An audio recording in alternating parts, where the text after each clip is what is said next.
Pesor divor, pesor différence, etre ar feiz BVT, e galek pe tramon en eus force pesor yez, hag ar feiz bevet e brezonek. Beze helfen lavaret neoket ar memestra.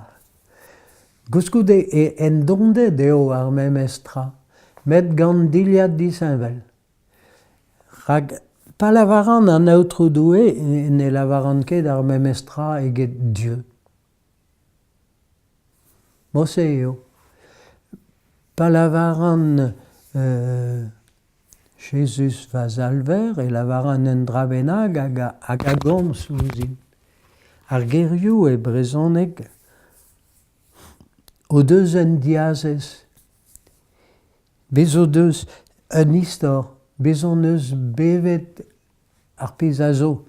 Dreg ar gerioù se, stag eo ouz ar c'halon. Lavaret ar rafen ar memestra eo, eget ar feiz e galek, met ya egurionez gwisket en un doareal. Tostor ouz ar c'halon. Ur blaz disinval, ive? Ah ya, blaz disavel, ya. Ya. Me an dra zo diez da zisplega. Neo netra vich egelet lavaret.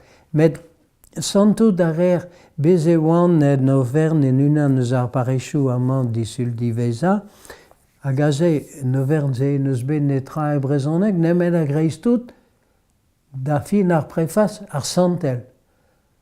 Hag eo giz ma veche diunet an dut.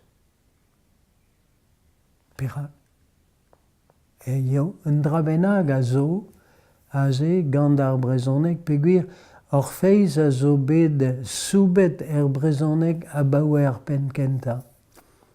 Hag ez eus pemzek anvloaz a istor, vid an draze. Ha ne ket nentra. A blamor da ze e sonj din gwelet a ran Pierre-Yves Le Priol zo po eskriva a leor de war ben feiz e dadou, la foi de mes pères. Bon. Ben, sonja la ran, ya, e chom force penans en drabenag, peogwir en drabenag a zo en on dondet liamet gant ar feiz, a gant ar brezhoneg.